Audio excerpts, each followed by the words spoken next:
Welcome to the Energy Central Power Perspectives podcast, the show that brings leading minds from the energy industry to discuss the challenges and trends that are transforming and modernizing our energy system. And a quick thank you to West Monroe, our sponsor of today's show. Now, let's talk energy.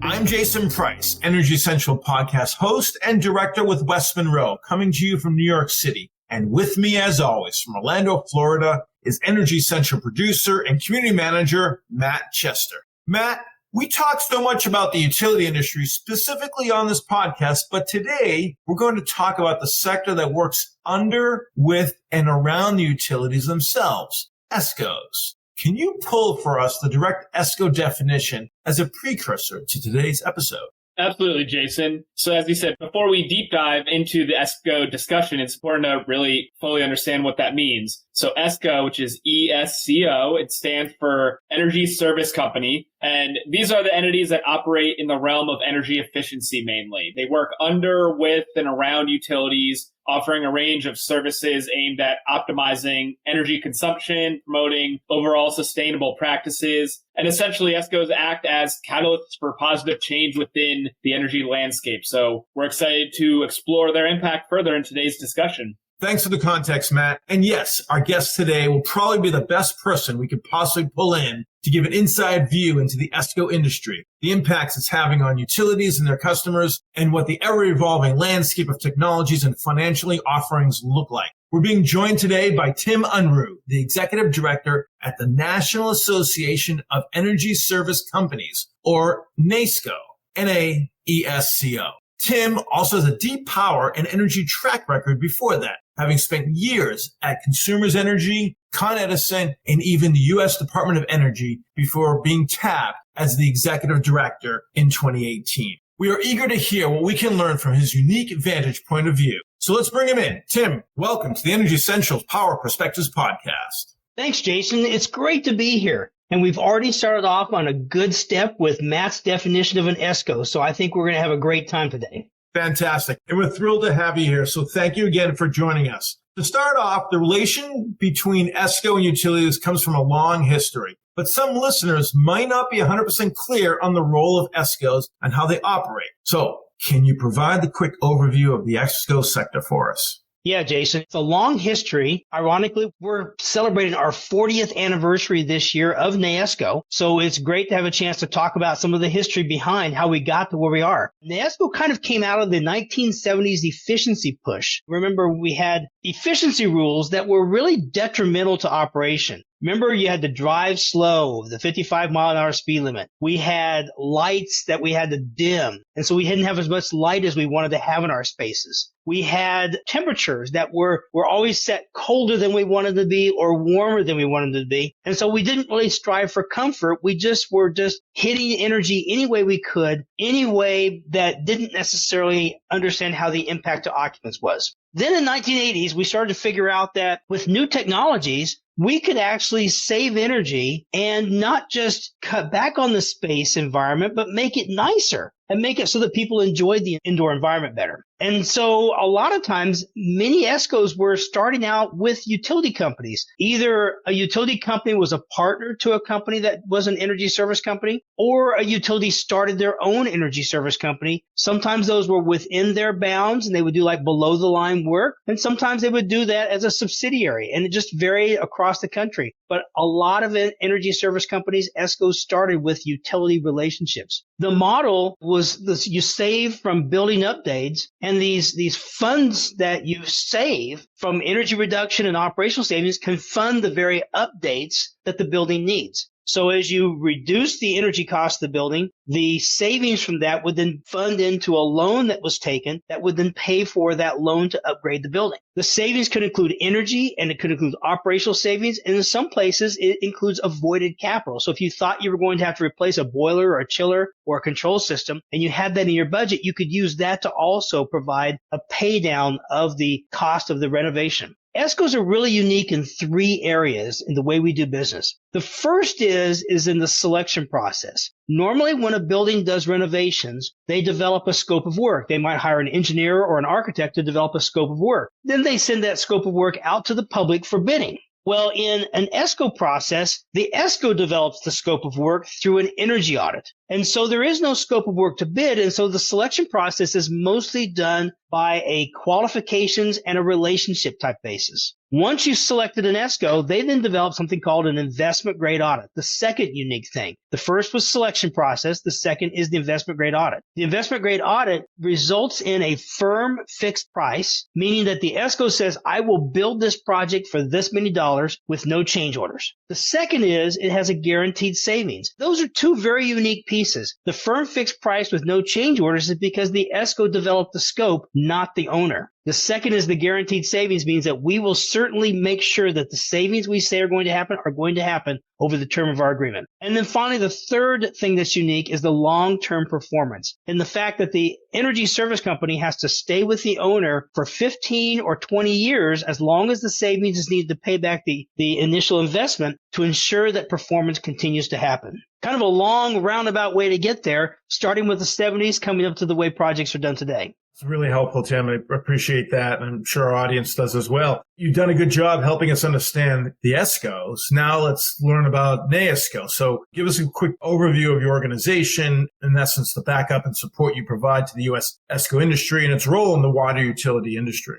Yeah, so NAESCO, the National Association, is a trade association. We're a nonprofit 503c6. And as a C6 association, that allows us to provide lobbying for our members. So it's one of the things we do is we will lobby for certain legislative actions to occur. Now, that lobbying isn't just at the federal level, because we have lobbying that happens at every state as well. And we combine that with another type of lobbying called advocacy. And in advocacy, we're working to try to help solve problems, help to promote issues that might make the industry work better. That might be model documents. That could be the way the administrative process is working around our projects and so forth. That happens again at every state. And in some cases, it happens with university systems. It'll happen with city governments. It could happen with county governments. In other words, every government entity that exists might have a performance contracting, an energy service company, energy savings performance contract project that they're doing, and we may have to engage at all those different levels, from federal all the way down to local. We also provide training. We'll have webinars on a monthly basis. We have other training that we support where we bring in experts to tell us about how things work or things we might need to know about legislation. We might need to know about certain laws. We might need to know about codes and standards. We do networking events. Our networking events means that we bring members together with other members so that they can conduct business and get a better relationship established. Remember, I talked about our industry is a heavy relationship-based industry. Because you're working with projects for 10 to 15 years, you want to know the person you're going to sign a contract with if it's going to last that long. And then we have events. We have national conferences. We have a federal workshop, typically in the spring or late winter, each year in Washington, D.C. We have an annual event in November, and we typically have a members-only event in June. We have about 150 members today. We also provide an ESCO accreditation. We're the only organization that accredits ESCOs, and many states now ask for ESCO accreditation in their request for proposal. We have about 50 of our members that are accredited today. Since we're on the subject, just share with us, are you seeing the membership grow? Are you seeing more ESCOs, members or non-members? Is the market growth for ESCOs still looking strong? Just sort of paint a picture for us regarding the ESCO market and even the membership. We're an interesting industry. So our membership consists of two types of members. We have ESCO members and affiliate members. We have about 50 ESCO members today. I'm going to say that ebbs and flows. It's been gradually growing. What happens is we'll get some growth. We'll see 2 or 3 combine, and then we'll see some shrinkage. And then we'll see some new ESCOs come out. We'll see some growth again, and then we'll see some combine. We'll see some shrinkage. But that's why I say it ebbs and flows throughout the years. Sometimes you'll get a company that comes in and wants to make a major investment in the ESCO industry, and they'll buy 2 or 3 companies and consolidate those into one. And so we see a shrinkage when that occurs, and then we'll see those companies will spawn new companies as members, as employees leave and want to start their own company, and we'll see new members pop up that way. Sure. Just a quick follow-up. Are you seeing it more regionally or certain across the country? Or just is it more on the coastals? It's just a national phenomenon. We don't really see any particular area that has any focus necessarily growing or shrinking. Gotcha. I want to learn more about the present-day landscape of utilities and how they view you. So Do you think that leaders in this sector are accounting for the opportunities from ESCOs in the best manner possible? Or are there areas that ESCOs are being under-recognized or underutilized that our utility listeners should be more aware of? Well, I think there's probably additional opportunities for utilities to engage with ESCOs. I guess I should first maybe kind of break it up into a couple of different areas. So in the federal market, there is something called a utility energy service contract. And for federal clients, they traditionally use utilities to work with ESCOs to supply their energy efficiency projects through utility energy service contracts. That's one of the pathways the federal sector can accomplish energy efficiency projects. And those utility energy service contracts effectively say that a federal site already has a contract for energy services from a local utility, and that your local utility is likely the only service provider that's available, and therefore you don't have to have competition because you already have that single utility under contract. You can add demand-side services, which is energy efficiency, to that contract in what's called the utility energy service contract. So many utilities today are already using ESCOs to provide utility energy service contracts, or UESCs. Outside of the federal market, the UESC really doesn't exist in the same fashion, although there is some opportunities for utilities and ESCOs to work together to supply public sector that are non-federal projects as well. One of the things that used to be said a lot of times was you don't really want to have energy service companies active in the utility market because they're doing efficiency, which is lowering the load of the utility. However, I'll tell you, many utilities will partner with ESCOs to provide these services because a lot of times utilities are recognizing that they need to be more involved with their clients. And that may mean working with their clients to improve their operations. And so I know a lot of utilities want to get a deeper relationship with their clients, and they want to grow the amount of things they can do with their clients to create a closer relationship. And there is an opportunity of working with ESCOs to help provide that efficiency, better operation, lower operational costs that the utility can then provide to their clients. A lot of times their clients, utility clients, are looking to have electrification or decarbonization. They probably have some efficiency goals they're trying to accomplish. Public sector often has goals mandated to them from their elected officials. And so these public sector buildings are often looking for someone to help them achieve these goals. Utilities have the ability to come alongside and say, we've got a partner that can help do this. Let's come together and make it happen. Makes complete sense. And I would think that utilities these days would look at you as an ally in helping the utilities modernize and where they need to invest, and they can invest in smarter ways because there's an efficiency partner that's bringing such, new behaviors to the forefront. So building electrification is and will continue to be, a major frontier for improvement. Electric vehicles tend to get the lion's share of attention, but building electrification is just as critical, if not more so, longer term. And a lot of utilities are really looking at becoming a winter utility versus a summer utility because the load shifting, especially when it comes to heating and powering buildings, especially in the wintertime, will become even greater than keeping them cool in the summertime. So your role as an ESCO is just going to become increasingly important as this shift continues. So I guess my question is along the lines of building electrification. And you mentioned government. So I'd like you to pull the thread on government a little bit more. They're a major real estate and building owner operator. So can you talk about government buildings and what is the role of ESCOs in this? And what does it mean to decarbonize the public buildings across the country? What is the scale of that? And just overall, what is that looking like? Well, so ESCOs do their primary work in the public sector. Probably about 90% of the work or more that ESCOs do is with public buildings.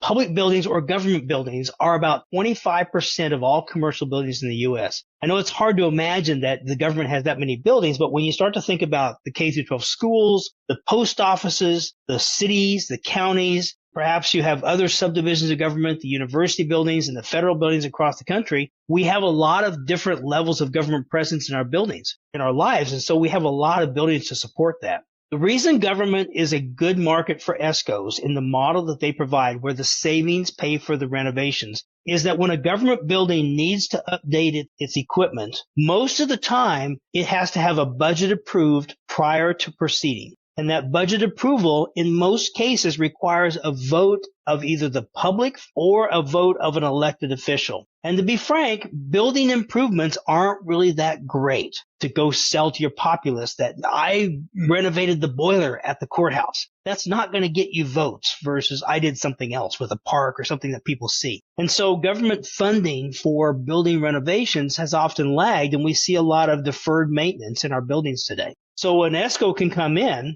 because legislation exists in all 50 states that allow this process of energy savings performance contracts through an ESCO. An ESCO can come in and provide a pathway that a government building can be renovated and improved and the equipment replaced while at the same time improving the building's operation, lowering its overall costs, and then providing a pathway to pay for all that. The guarantee is required in the government process because when the legislation is established, they're saying, okay, we're going to allow someone who's not an elected official to spend state money, but only if they can do it in a budget neutral fashion. And the guarantee means that all those years down the way maintains the budget neutrality because the savings is there to provide the payment for the loan that's taken out. In other words, we'll only allow this government official to approve a new loan if they can do it in a budget neutral fashion. For ESCOs, this has become a very strong market. We do somewhere around $7 billion a year of work in these buildings. So it's not an insignificant amount. About 25% of our work,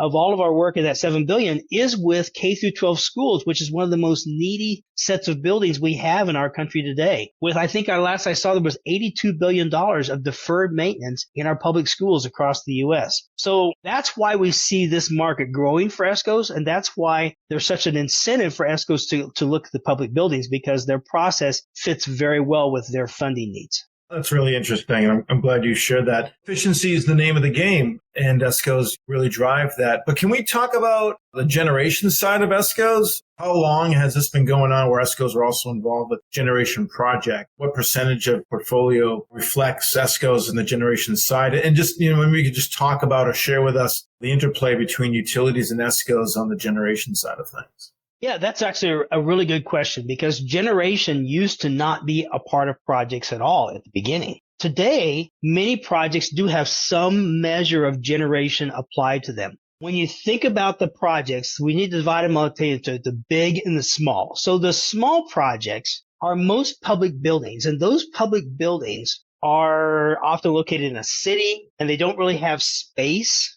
for a generation project. When we think about generation projects that ESCOs are involved in, they're probably going to be either solar generation or combined heat and power or CHP generation. Those are the two things that we see in our projects for the most part. There's often some other things that may happen. Sometimes there's some hydropower generation in a small scale. Sometimes there's some small scale wind, but for the most part, it's solar and combined heat and power. And most urban buildings don't have space for either one of those. And so they're limited to small installations that might be rooftops or parking lot type installations. And it's generally solar. However, when you go to other sites that have campuses, that would be federal sites, that could be universities. Sometimes there's some state research sites that have campuses as well. Those have a conglomeration of buildings. Those have space. And so we see the opportunity for larger scale solar. And we see the desire at times for combined heat and power. Now, the combined heat and power is a natural gas source. And with the decarbonization efforts, you struggle with how that's going to fit in the future. And so my looking glass in the future doesn't quite know how those will work out, but they are still happening today. And there is still interest in those today.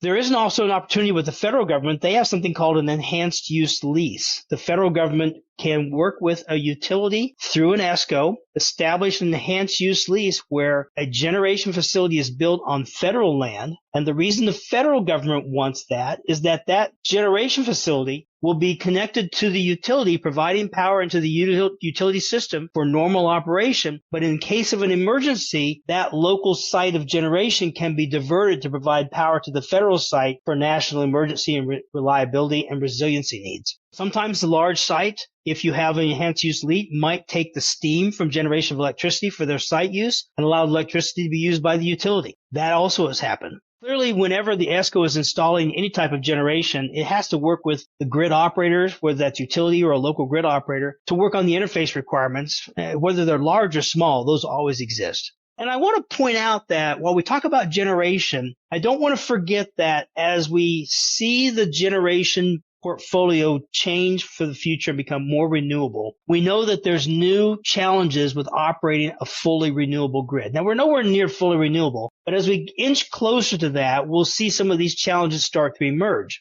And we may be relying upon the load to provide support for grid stability in the future because the load now is flexible and controllable in ways that we've never had before. And so ESCOs have a control of a substantial amount of load in many service territories that they can provide services that are able to change the consumption, move the consumption earlier, delay it, and yet still provide their buildings what they need to operate properly. This type of technology is called Grid-Enabled Efficient Buildings, or GEBs, and it's a research area that Department of Energy is currently developing, as well as with some of our national labs, but it's also something that ESCOs can provide as part of their service package if they work with utility. Yeah, all right. So you opened the door with the following question. You're using language that speaks to this. Are you becoming, or is there a room in the model to be an aggregator? And are you selling into the wholesale market? Is FERC opening up new opportunities for the ESCO market in ways perhaps you didn't envision only a few years ago? So it's not yet. We don't really have clear rate structure on how an owner benefits from participating in a market where their load provides some of the support for the overall system. It's not clear how that works yet. There's not really clear rate structures. And we don't really have a grid that's to the point that it needs that dependency either. Our grid has not come there yet because it's still not that high a percent of renewable generation today. But I believe it's coming in the future. I think that the opportunities will be there. I think that when we look to our grid in the future, we'll see that there's a mix of support that it needs. There's certainly going to be batteries that are on the grid that provide some support. We'll probably see some use of EVs and their battery ability to provide some support. But I think we'll also see that the load will come in and shift and move to provide additional support as well, so that all those together will combine to create a stable grid. Interesting. Tell us now about the customer experience working with ESCOs. Do you find that customers sometimes have trouble understanding the role of the ESCO and the utility relationship, or how ESCOs may differ from, general contractors coming to work on buildings? And most of all, what is the ESCO's relationship with the customer, and does it present any noteworthy challenges or unique opportunities as you engage with them? Yeah, it's a very unique relationship. I kind of alluded to it in the very early questions when I talked about how the selection process works. The ESCO relationship is it's a highly relationship-based set of workings. So the ESCO, remember, doesn't have a scope of work. They have to be selected based on qualifications and other references. And so the ESCOs work hard to make sure that each of their prior projects has good relationships, because they use those prior relationships to help a customer in the future select them for work that they might win. The relationship is needed because the ESCO is developing a scope of work with the owner that meets the owner's needs. And sometimes owners' needs aren't always that clear. They may say, well, we think we're going to have an expansion over here, but we aren't quite sure yet. And so the ESCO tries to include that uncertainty in their design that may or may not provide savings, but they want to try to provide a project that will meet the owner's expectations through the process. And so the scope that eventually is developed is owned by the ESCO. They have responsibility to ensure it's the right scope, but the owner has a significant input on what happens and how that proceeds. And so it requires a very strong relationship because there's a lot of cooperation involved. Back when I was at Department of Energy, we did a study to try to understand how we could get deeper energy retrofits. The General Services Administration did a fantastic job with this, and they ran through a process to try to understand what do we need to do. And in a nutshell, it came down to you need to make sure that there's trust and a relationship, and there's an understanding of the risk that's shared by both parties. And if you do that, you can actually accomplish more through that trusting relationship and through that collaboration that you do at the beginning of the project. So a general contractor process is quite different. A general contractor receives a scope of work, works up a bid, and often they will have change orders because they'll find through the process that the scope of work that was developed lacked some components. And so they'll propose a price, but that price will likely have change orders as they find that there were deficiencies in the scope of work they were provided.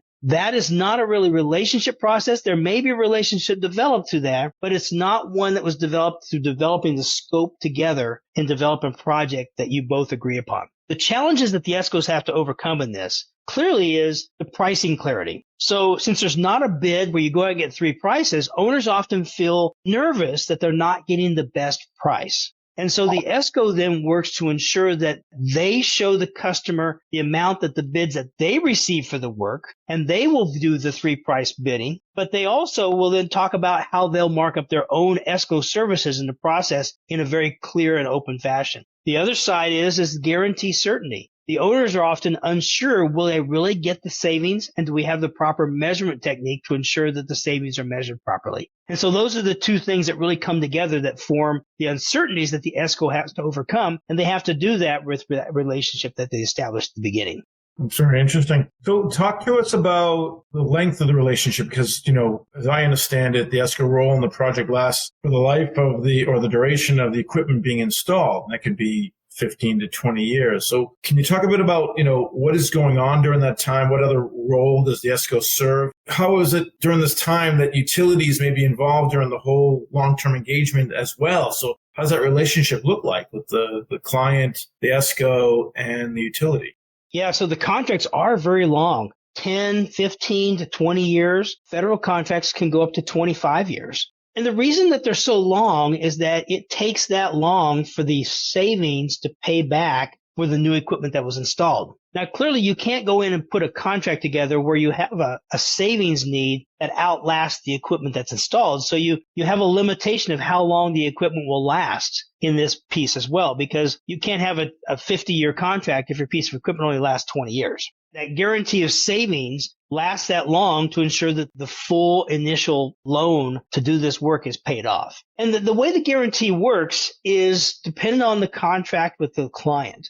Some clients opt for a significant amount of measurements that occur over the life of the contract, and they want to see that data and they want to track it. And some clients want just certain things measured throughout the life of the contract because they have a confidence of certain savings. I'll give you an example. If you renovate a site and you put in new lights, if you had lights that used 100 watts before and you put in a 50-watt light bulb, you know that there's 50 watts of savings there all the hours that light runs. And because the ESCO went through and put a sensor in that measured how long all the lights in your facility are on and off, you already know how long it runs and you know the wattage. And so maybe you don't want to spend your money measuring that because measurement costs money. But the boiler, however, is a variable piece of equipment. And you know that little things can affect its efficiency. So maybe I want to measure that more frequently. So I put my money measuring that. And so this guarantee of savings becomes an extension of that relationship through the life of the contract, where you've decided what are the important things to measure to ensure that we get the savings. And then, of course, if the savings is not met, the ESCO then has to provide a payment for that difference. The ESCOs also have the ability to provide a lot of different services. And so, again, it's what the client wants. Some clients might want nothing more than the guarantee, and that's all they do. But ESCOs can provide maintenance, they can provide operation, they can provide repair and replacement services. Some contracts can even go as far as providing full operations where they have people in the facility, they run the facility, and they provide everything that the facility might need. A new type of contract that's been going around and people have been learning about is called energy as a service. And energy as a service effectively removes all of the risk from equipment functionality from the owner, and in some cases even could provide utility risk removed from the owner, where the ESCO takes on all that responsibility and just provides a bill to the owner for the heating, cooling, and maybe even the lighting or other components that they have, and that's all they provide, and the owner no longer has to consider that as part of their operational needs because the ESCO has taken over that service. Utilities often get involved in the process when it comes time to review the bills and understand how the energy consumption has changed. The utility bill is almost always the first stop in understanding the facility's operation, and utility is the place that comes from. And so they'll often be involved in helping you understand that and offering suggestions on maybe new rates that might be out there because the uses has changed, or possibly new ways that services could be done in the facility.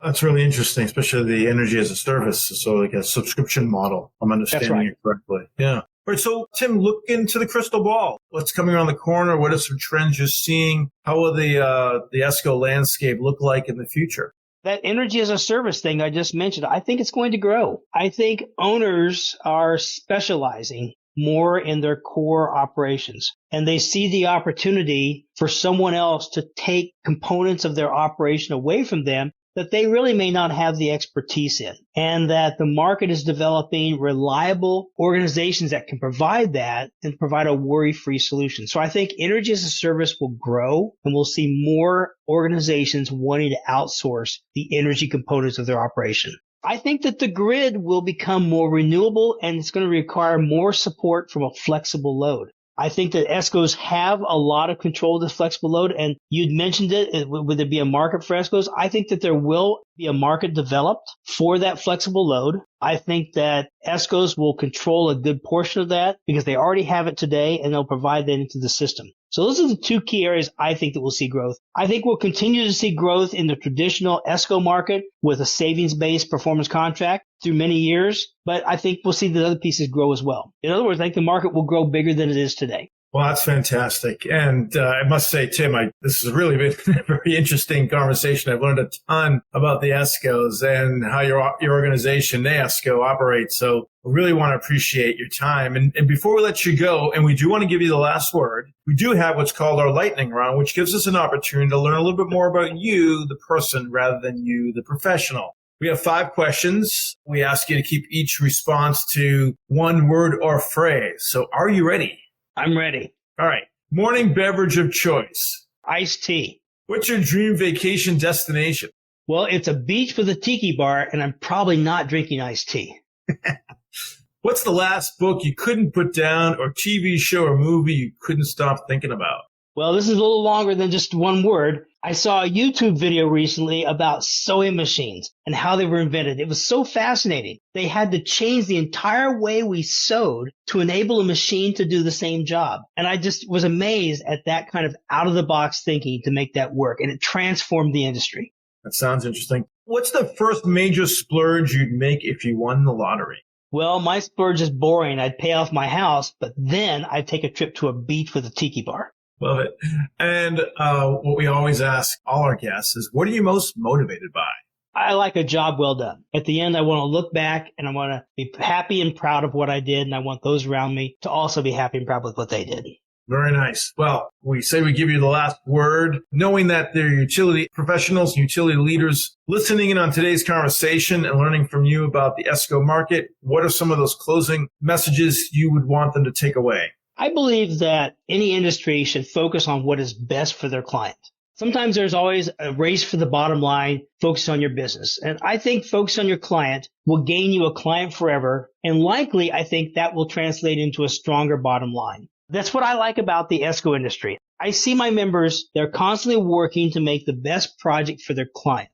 Even when they might say, we might be able to make more money by going and doing this, they really focus on what does that client want and what do they need, because they're focused on that long-term relationship. And they believe that by having those long-term relations with their clients, it will grow their bottom line. That has really inspired me about this industry. It makes me proud to be associated with the industry. And I think that message, though, focusing on what's best for your client rather than your own business, translates to every single industry that exists. Well, we much appreciate your insight today, and I'm sure that our listeners will have questions and comments, and we invite them to log on to energycentral.com to leave these for Tim to follow up on. So until then, though, thanks again for sharing your insight on today's episode of the podcast. Thanks, Jason. It was a great time. You can always reach Tim through the Energy Central platform, where he welcomes your questions and comments. And we also want to give a shout out of thanks to the podcast sponsors that made today's episode possible. Thanks to West Monroe. West Monroe works with the nation's largest electric, gas, and water utilities in their telecommunication,